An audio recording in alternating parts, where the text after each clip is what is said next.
Bonjour. Il y a une première vidéo qui a été coupée parce que malheureusement le réseau n'est pas si formidable pour faire des lives ici. Et donc euh, je vous présente en direct du chantier écologique massif qui se tient aujourd'hui dans les Cévennes. Victor va nous expliquer ce qu'est un chantier écologique massif.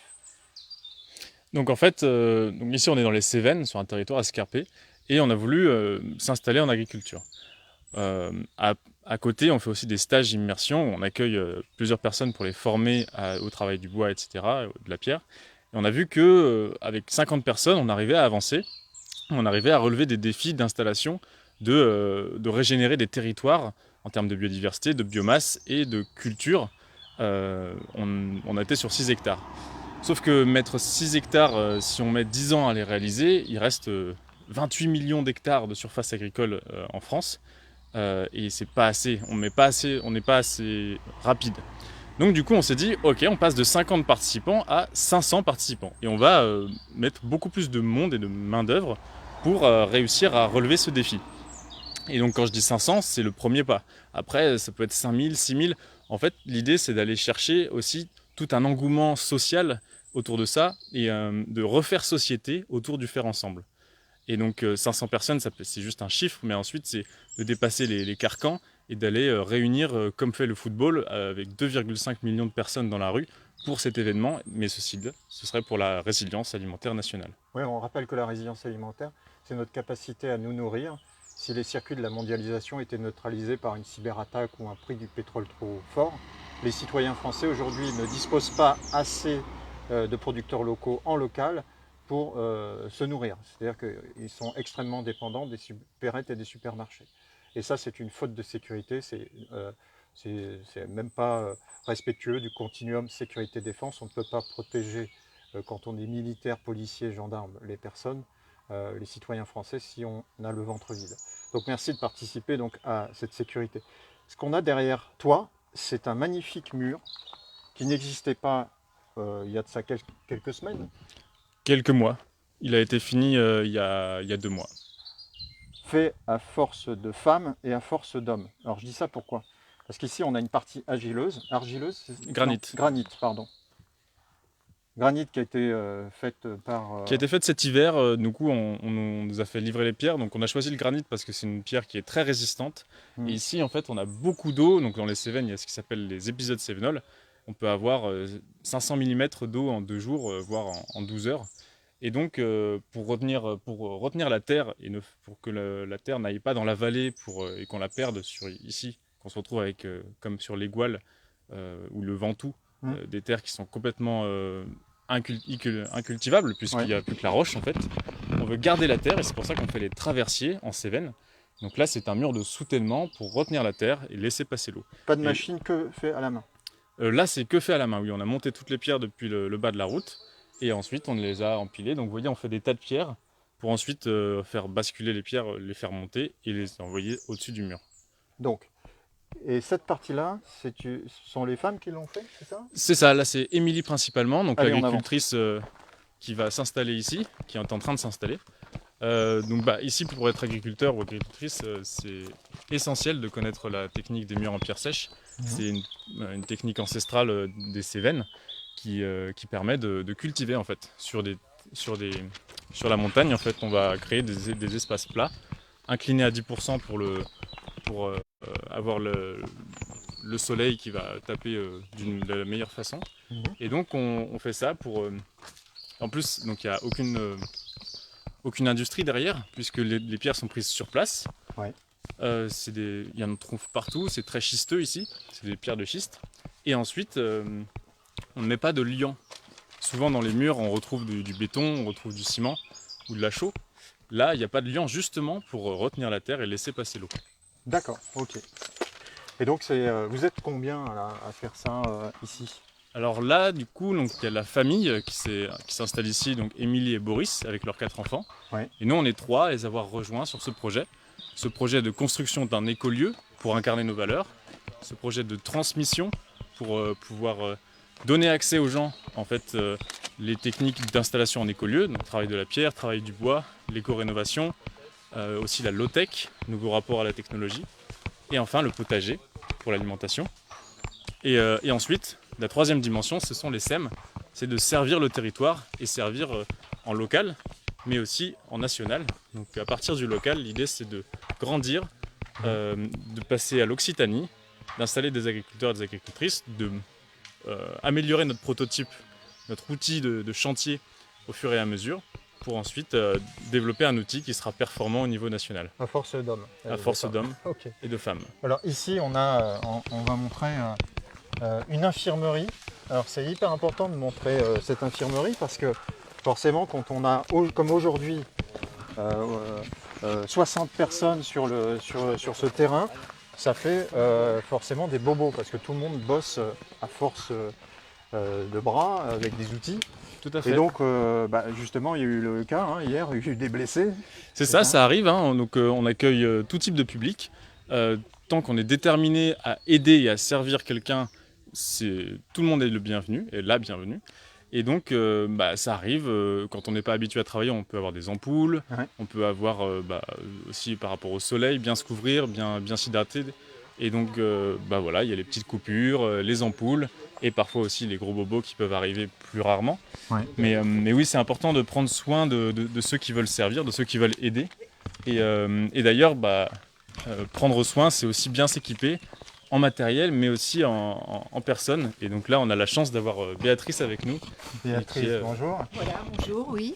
Donc alors, vous avez soigné hier, vous êtes vous-même infirmière, médecin? Non, je suis médecin. Je suis D'accord. médecin, oui. J'ai soigné depuis que je suis là un petit peu. Effectivement, il y a eu un pic hier de blessés. D'accord. Un pic de blessés. Oui, tout type. sans tout type, oui. Ça va des petites blessures à un petit peu plus important. Je suis surtout là pour juger de la gravité de la chose et poser un Et vous êtes en diagnostic. contact avec les pompiers du coin Voilà, qui sont à 10 minutes, je crois. les pompiers arrivent à 10 minutes, peuvent arriver en 10 minutes, oui. Donc Bon. on est très rassurés par ça. Puis j'ai constitué une petite équipe qui, en cas de coup dur, on va dire, est mobilisable immédiatement puisqu'ils sont sur le chantier. Donc il y a un autre médecin, il y a une infirmière et une secouriste. Bon, d'accord. Donc quand on vient à Etika Mondo, on peut se rassurer. Oui. C'est pris en Oui, charge. oui, on c'est part quelque chose qui est pas, pris très au sérieux et je pense que c'est très bien qu'il y ait une intervention médicale, une présence médicale en continu sur le site. Merci. Allez, on va aller visiter maintenant Merci Béatrice. ce qui se passe. Ouais. Alors ça bosse de partout ici. Hein. Victor, une petite question. Le mur a été fait en combien de temps? Très bonne question. Alors on a travaillé sur différentes périodes à droite à gauche. On peut dire que, disons en 3 mois, on a réussi à avoir ce résultat. Sachant que aussi pour le terrain, il y avait beaucoup de terrassement. Vous avez vu aussi beaucoup de barrières en bois de l'autre côté du chemin. Parce qu'il y a le mur et ensuite le chemin. Donc on a remonté aussi beaucoup de terre, etc. Ça s'est pas fait tout d'un coup.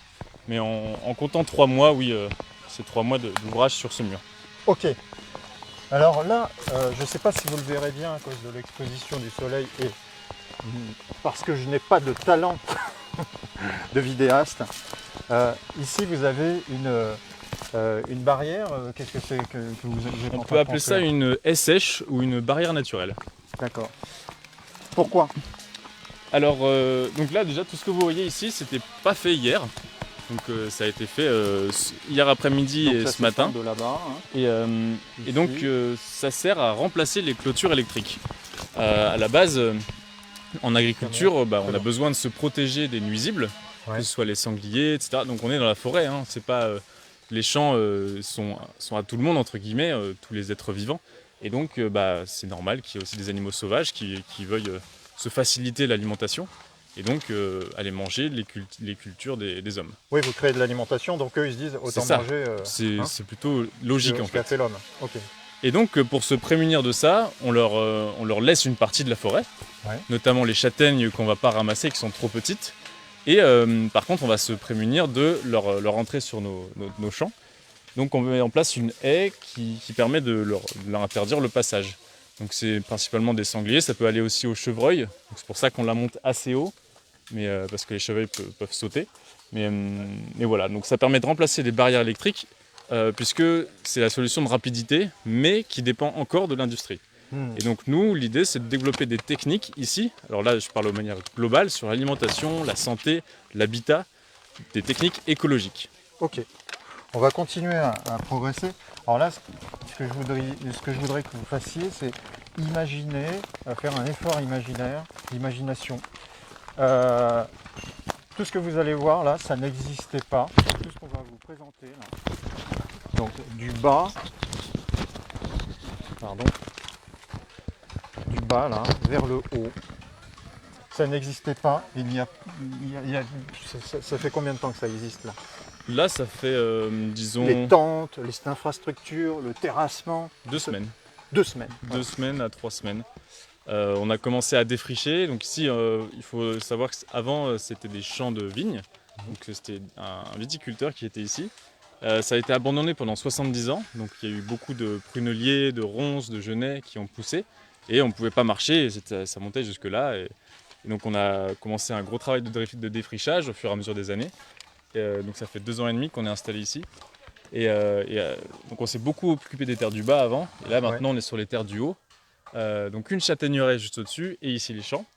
Donc défrichage, ensuite on a dû passer, donc on s'est aidé des machines justement là pour ce coup-là, qui a permis de sortir les racines des plantes qui étaient là depuis 70 ans justement. Et à partir de là, on a terrassé, donc là pour ce coup-ci à la main, pour mettre des tentes militaires et un chapiteau. Les tentes militaires sont là pour le côté très utile et pratique des tentes F1, justement, qui sont facilement montables et démontables. Ce sera pour faciliter notre intervention sur d'autres territoires, justement. Oui, parce que vous allez vous déployer sur d'autres territoires. C'est ça, tout ce qui est ici, on l'a étudié et conçu pour que ce soit démontable et remontable dans un temps record, pour pouvoir arriver et être actif sur une semaine, et pas avoir une semaine de montage et une semaine de démontage à côté de cette semaine d'ouvrage. Ok, alors là on se dirige, on va te laisser passer, on se dirige vers le magasin. Le magasin, donc vous avez un magasin où on trouve quoi? Alors le magasin, c'est là où on va stocker tous les outils qui sont nécessaires sur le chantier. D'accord.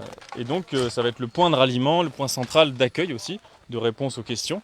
Et donc on va y retrouver tous les outils de terrassement, terrassement généraux, donc les pelles, les pioches, les râteaux. On va rentrer dans le magasin. Ok.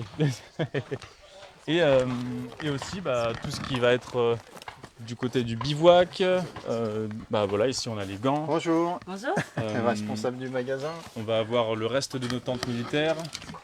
Ici tout ce qui est partie petit outillage, donc visserie, scotch, seau, les visseuses et perceuses électriques, dont on a encore besoin, les pelles, les pioches, et voilà, tout ci, le gros outillage, les masses pour planter les piquets, et les brouettes pour transporter la matière. Alors où est-ce que c'est? Il y en a qui posent la question, qui prennent en cours. On est donc au chantier écologique massif des Cévennes, au Vigan, hein, c'est ça? Au Vigan, dans les Cévennes, on est à 1 heure de Montpellier, c'est au sud du massif montagneux des Cévennes. Super. Donc là, on a visité le magasin.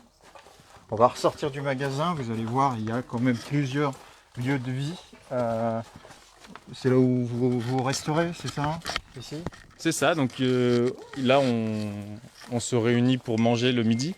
Et en fait, on a un régime alimentaire qui est adapté au chantier. Donc, nous, de manière générale, ici, on mange cru le midi et on mange plutôt cuit le soir. Ça permet d'éviter des chauffes inutiles. Ça permet de diviser par 2 le montant de chauffe sur une année. Et ensuite, ça fait aussi une digestion rapide qui permet de repartir très vite sur le chantier. Oui, parce que vous avez une intensité là, sur une semaine qui est incroyable. Et donc, 5 jours. Oui, c'est ça. Donc c'est tout un mode de vie en fait autour de ça, autour de ce chantier. 5 jours, du lundi au vendredi. Et ensuite le samedi est plus dédié à la découverte du lieu, de la randonnée, des conférences aussi, notamment celle que tu vas donner ce soir. Et donc oui, voilà, ici on se restaure et le midi, toute la journée est designée en pique-nique. Donc on a le matin, on va distribuer toute l'alimentation et on va l'avoir dans notre petit sachet toute la journée. Et on est très agile sur nos moments des repas. Donc on sonne les repas, c'est entre 13h et 14h.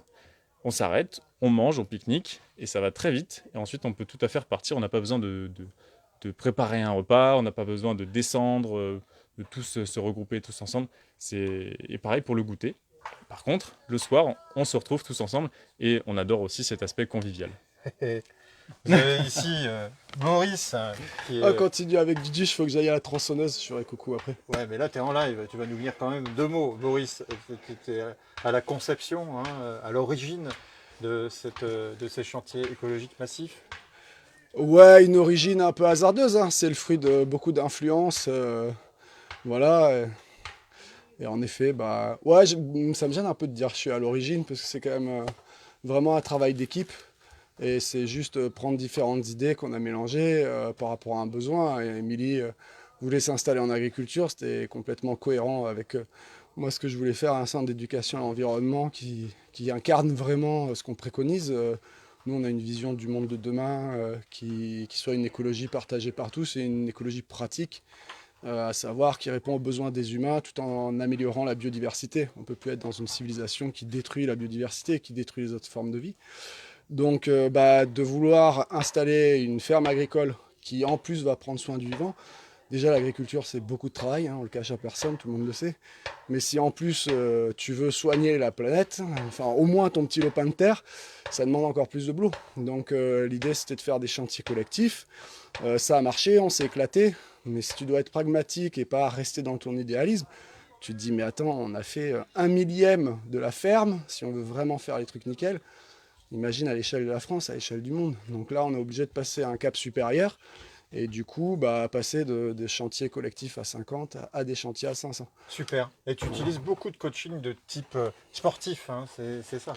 Ouais, clairement, l'idée T'es c'était... d'accord, Victor, c'est très sportif ici. Tout à fait. Ouais, l'idée en fait, elle est très simple, on n'a rien inventé, on a juste pris à droite à gauche des idées qui sont là. La première, c'est de dire, c'est d'accepter que l'écologie perd. C'est pas parce qu'il y a eu quelques communes gagnées par Europe Écologie Les Verts que l'écologie gagne. Ça enlève pas le travail qui est fait sur le terrain. Mais l'écologie, ça s'arrête pas à un parti politique. Il y a des gens qui ne se revendiquent pas écologiques, qui peuvent l'être plus que des gens qui se revendiquent écologistes.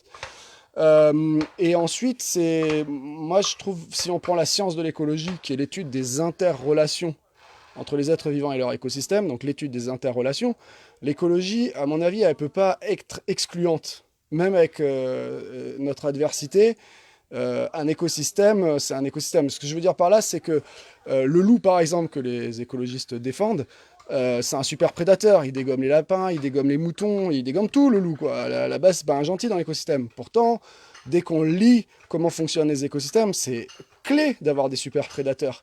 On a pu voir dans le parc de Yellowstone, le retour du loup a amélioré la biodiversité par une régulation naturelle des ongulés.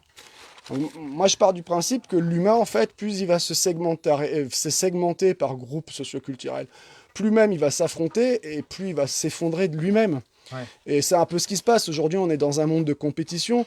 Et pourquoi on n'arrive pas à réguler l'économie? C'est pas que les gens sont méchants au fond d'eux, même le plus grand des patrons, je pense pas que ce soit le dernier des couillons. C'est juste que si tu t'arrêtes, les autres te bouffent. Donc en fait, je pense qu'il faut basculer sur l'interrelation constructive. Et donc l'idée, c'est de se dire, pourquoi quand l'équipe de France de football, qui en soi, au niveau de l'histoire de l'humanité, on s'en fout que l'équipe de France de football ait gagné. Mais pourquoi elle mobilise plus de 2 millions de personnes dans la rue? Juste parce que des gens se dépassent individuellement et collectivement. Et je pense que la force d'un mec comme Didier Deschamps, c'est d'avoir tout gagné. Pourquoi? Parce que le mec, il a du talent, il sait voir le talent chez les autres et il sait générer un esprit d'équipe. Et donc je pense que c'est une grande leçon d'humilité pour tous les milieux, notamment le milieu écologiste, qui a tendance à se bouffer le bec entre différents égos, qui dès qu'on voit un chasseur, un éleveur, un machin, c'est tous des cons. Je crois que le sport a cette force que, ok, il y a le sport business, mais il y a le sport dans tous les quartiers les plus pourris. Il y a un club de foot ou un club de hand ou de boxe. Dans toutes les campagnes, il y a du rugby. Le sport est partout. Donc déjà, fermons un peu nos grandes bouches. Observons que le sport, ok, on peut dire, ouais, quelle utilité dans l'histoire du monde. Ouais, mais l'utilité, elle est sociale. Et les écolos, j'en ai marre de les entendre dire, ah, c'est bizarre, c'est pas très métissé chez nous. Ouais, dès que les gens sont différents, on les refuse. Et donc, l'idée, c'est de se dire pourquoi le sport marche. Mais parce qu'il y a un travail personnel de dépassement de soi dans un esprit d'équipe. Donc, mon ego, je le travaille pour aller plus loin et j'irai plus loin parce que les autres, je suis en phase avec eux. Donc, forcément, on s'inspire de ce coaching Parce que si demain on devient les On va champions, montrer les résultats. voilà, si on devient les champions du monde de changer des territoires abandonnés, perdus, voire pollués en écolieux, on aura gagné la Coupe du Monde. Allez, on va voir si on gagne la Coupe du Monde. On y Allez, va. go, la Coupe du Monde. Bon, alors, tu vas nous montrer là ce qui a été installé en un temps record. Là, parce que là, ça a commencé lundi, c'est Ça ça a commencé lundi. Hein, Donc, sur ce terrain là. Juste en bas du mur qu'on a vu au début, on avait un énorme tas de terre qu'on a demandé à la DDE de mettre ici. Donc on est justement amis avec eux, ils nous aident beaucoup, ils aménagent les routes et en fait, comme on travaille à côté d'eux, ils nous ont dit « Oh, il y a eu un effondrement, on a de la terre, nous on en recherchait. » Et donc on s'est retrouvé avec un énorme tas, et donc on l'a tamisé et on l'a monté. Ah oui, On a séparé les cailloux de la terre pour remettre les cailloux derrière le mur pour faire un drain, ce qui va laisser passer l'eau et pas la terre. Et ensuite, la terre, on l'a montée pour la mettre dans les champs justement. D'accord. Et la terre, c'est très précieux ici, ce qu'on a vu. Avec la pluie, ça ravine. Et donc on perd la terre à chaque pluie dès qu'il n'y a pas de mur en pierre sèche. Qu'est-ce que font ces personnes là? Alors ici, ce sont l'équipe des pointeurs. Ils vont épointer les piquets qui sont taillés et qui sont coupés par l'équipe des bûcherons qui est en train de couper les arbres morts de la forêt, la châtaigneraie, qui a été abandonnée pendant 70 ans. Donc là, l'idée, c'est de les tailler en pointe pour faciliter leur enfoncement dans le sol. Ouais. Et là, on voit d'ailleurs juste au-dessus quelqu'un avec une baramine bleue. Bien, on va le voir. Venez les amis. Donc là, on a Antoine. Attention, là, hop. Ici, on a Antoine qui du coup fait le pré-trou avec une baramine. C'est une grosse barre en métal très lourde. Mais vous êtes au championnat du monde de l'écologie, là, ça va à fond la caisse, non? Là, c'est... Hein? Et donc ici, il prépare le trou pour justement le piquet. Ouais. Ensuite, il y a l'équipe des planteurs qui va arriver avec la masse et pour planter le piquet. Et ensuite, on a la barrière qui va s'enfiler ici avec l'autre équipe de remplissage qu'on On va avait voir vu juste l'autre avant. équipe de remplissage, voyons. On essaie de se mettre à niveau.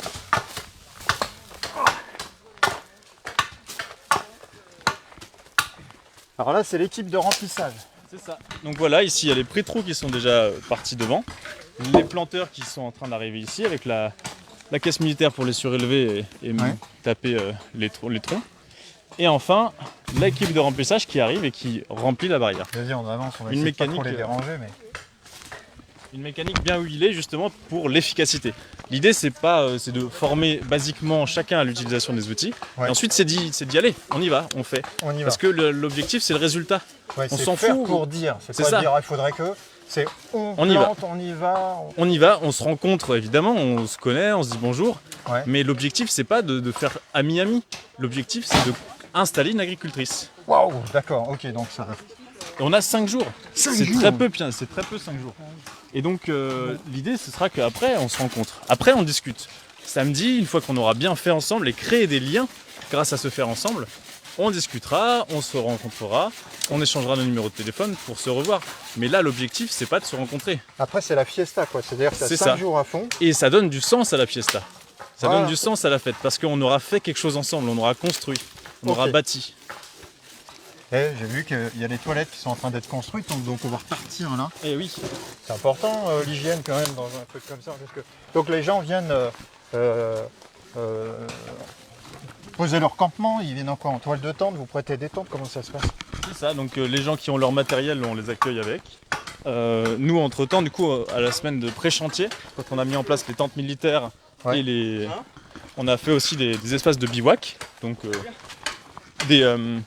des espaces de plat dans la Ouais. forêt pour qu'ils puissent dormir. Et ceux qui n'avaient pas de matériel, on leur loue évidemment. Enfin, il y a de quoi, on a tout prévu pour qu'ils puissent dormir confortablement.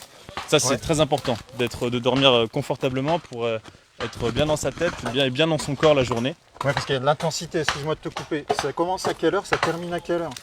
Alors, on commence le chantier à 9h du matin, Ouais, ce qui veut dire que le réveil se fait bien 1h30 avant pour prévoir justement la distribution de l'alimentation sur la journée, ouais. le petit déjeuner et le briefing du début de journée. Le briefing, on le commence à moins le quart, comme ça, à 9h, on a les outils, on est sur le chantier. D'accord. Et ça, c'est hyper important, les horaires sur un collectif, parce que ça peut vite partir dans tous les sens une fois qu'on est plusieurs. Et on l'a vu beaucoup en étant en collectif à l'année, nous ici, on est 9, donc la famille plus 3 permanents. Et les horaires, c'est clé. Si on veut être efficace, il faut tout le monde mettre en place une rigueur personnelle et collective par rapport aux horaires. Et donc 9h, c'est 9h. Parce que si c'est 9h10 le premier jour, ça va être 9h30 le deuxième et ça va être 10h le troisième. Ok. Et donc ça termine... Et ensuite, on a 1 heure de pause de 13h à 14h. Et enfin, on termine à 18h avec le goûter entre les deux qui est pris sur le chantier quand il y a besoin. En fait, on ne va pas dire prends ta pause là et tu prends 1 heure de pause. On le fait que au déjeuner. Mais pour le reste, c'est chaque personne qui fait en fonction de ses besoins. Donc il y a des personnes qui auront plus de mal, d'autres qui auront plus de facilité. Et là, à chacun qui se gère. Par contre, il y a toujours cette responsabilité collective. Et on finit à 18h, et à partir de 18h, donc il y a tout ce qui est soins. Donc, c'est qu'on se fait masser ou c'est autre chose? Alors oui. Regardez, là, ils sont en train de faire quoi? Des toilettes sèches? C'est des toilettes sèches, oui. Donc là, ce sera donc elles ont été conçues pour être démontables facilement et ensuite être exportées sur d'autres chantiers dans des camions. Et comme ça, on monte tout, en un jour c'est plié et on peut être sur le chantier la semaine. Donc on fait ses besoins dans les bidons là. C'est ça, dans les bidons qui sont versés ensuite dans un compost qui a été construit plus en amont, décalé par rapport au bivouac pour les odeurs. Et donc oui, je vous parlais des soins. Les soins, c'est tout ce qui est soigner le collectif. Donc c'est-à-dire qu'on va avoir une tâche qu'on veut appeler soins parce que tâche ménagère c'est l'ancien monde. Ouais. Le monde où les femmes avaient la primauté sur ces tâches et faisaient la vaisselle, etc. Donc nous ici on se répartit sur tous les soins. Et donc voilà, c'est la vaisselle, c'est la cuisine, c'est les toilettes sèches. Moi je m'occupe du pain et de la santé sur le chantier. Et donc après ce temps de soins, il y a aussi du temps de repos juste avant le repas qui est à 20h. Et ensuite, une petite veillée de 21h à 21h30, 22h. Et puis voilà, ça fait déjà une bonne journée. Et puis, tout le monde est bien fatigué. C'est ça. Et hier soir, on leur a fait une petite surprise sous le chapiteau avec un petit groupe de musique qui est passé nous faire un beau concert de handpan et de saxophone. C'était vraiment super et on a bien aimé leur partager ça. Parce que c'est ça aussi, il y a le côté militaire de efficacité, rigueur et tente militaire, mais aussi le côté de poésie, de musique et de rassemblement et de vivre ensemble. Ouais. C'est pas forcément, on peut être militaire et être bienveillant. Super. Alors pourtant, toi t'es pas militaire. Pas du tout. Non. J'ai fait une préparation militaire marine, mais bon, ça m'a pas trop plu. J'aimais pas trop le fait de recevoir des ordres sans comprendre ce qu'il y avait derrière. Ah, j'aime bien ça, moi. Ça. Et donc du coup, ça m'a pas du tout plu, mais c'était intéressant en tout cas mon expérience là-bas. Mais ici, ce que j'aime bien, c'est la rigueur qu'il y a derrière. La rigueur derrière chaque geste et la complexité qu'on amène derrière chaque décision. Et ceci dans un super paysage. Parce que l'objectif, c'est pas de se dire on va vivre tranquille dans les Cévennes, c'est de changer le monde en fait. Et si on veut faire la révolution, il va falloir être rigoureux, il va falloir être efficace. En tout cas, merci beaucoup Victor, avec plaisir. Pour tes informations. Toi, ça fait plus d'1 an que tu vis ici. C'est ça, je fais partie des 3 qui sont là l'année avec cette famille qui a 4 enfants. Oui, c'est ça. De ton expérience personnelle, donc tu en tires quoi? Tu n'as pas eu envie de quitter, tu as eu envie de rester, tu as eu envie de développer encore plus? C'est ça, en fait, de mon expérience, c'est vraiment un épanouissement quotidien. Parce que j'ai une formation d'ingénieur et j'allais me retrouver dans un bureau à faire du conceptuel toute la journée. Et moi, ce dont j'avais envie, c'était de vivre dans la forêt, dans la nature, d'incarner mes valeurs écologiques et de les mettre en pratique surtout. Et donc là, ce que j'ai trouvé ici, c'est une famille déjà qui m'a accueilli, et on a créé une équipe autour de ça. Et ensuite, au jour le jour, je peux être sur l'ordinateur à faire du conceptuel et prévoir notamment les travaux de la maison en éco-rénovation, qui est assez péchu. Mais en même temps, quand il faut faire une dalle et quand il faut prévoir un chantier, quand il faut tailler des piquets, je suis là aussi. Et j'adore cette complexité d'avoir les deux, la pratique et le concept, qui s'enrichissent d'ailleurs mutuellement. Okay. Et ça crée une intelligence complexe et une vision complexe des choses qui est vraiment superbe. Pour rentrer en contact avec Ethicamondo, Oui. comment on fait? Alors on a une adresse mail sur notre site internet, Ouais. drinkdrink@ethicamondo.com. Et Ok. ensuite, voilà, c'est principalement par mail parce que le téléphone il est à la maison et on est tout le temps un petit peu en vadrouille toute la journée. Donc voilà, si vous voulez nous contacter, envoyez-nous un mail et sur notre site internet, tout est indiqué. Alors, dernier petit point. Moi, tu sais, je conseille aujourd'hui les brigades d'e-crime après avoir moi-même créé SOS Mer. Les élus commencent à s'intéresser vraiment à ce que vous faites. C'est-à-dire qu'il y a eu une subvention, je crois. C'est ça. Comment ça s'est passé, ça? Alors en fait, il y a eu un appel à projet de la région sur un budget participatif. Et donc nous, on a déposé notre projet, c'était il y a 2 ans. Ouais. Et donc ensuite, il y avait 130 demandes. On a été sélectionné dans les 40 qui ont été sélectionnés. Et donc là a été lancé un projet citoyen. Donc chaque citoyen pouvait voter sur le site de la région pour le projet qu'il préférait. Et donc les 3 premiers avaient la subvention. Il y avait une enveloppe. Ouais. Et donc nous on s'est dit mais on ne veut pas être dans les premiers, on veut être le premier, le projet qui part. Et donc on a tout donné pour être subventionné et donc, on a contacté tout notre réseau.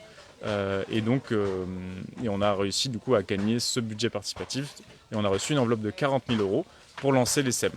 D'accord. Donc ça commence au Vigan, ici chez nous. Donc l'idée c'est d'établir un prototype de cet outil-là, de voir qu'est-ce qui marche pas, qu'est-ce qu'on peut améliorer.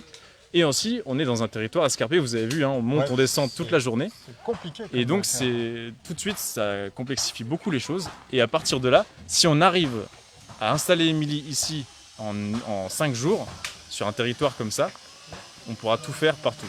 L'idée c'est commencer difficile, entraînement difficile et match facile. Alors pour terminer cette fois-ci, justement, j'invite les experts de l'économie à faire leurs petits calculs et à suivre vraiment ce qui se passe ici. Parce qu'effectivement, il y a eu 40 000 €, mais ça a servi à acheter cette tente qu'on voit un peu plus bas. Voilà, les tentes militaires, Voilà, le les bois, tentes militaires, tout ce qui est outillage. qui va être démonté à l'issue quand Émilie sera installée en tant qu'agricultrice. C'est ça. Et qui va servir à d'autres SEM. D'accord? Donc ça, Exactement. c'est déjà un premier point important entré en économie.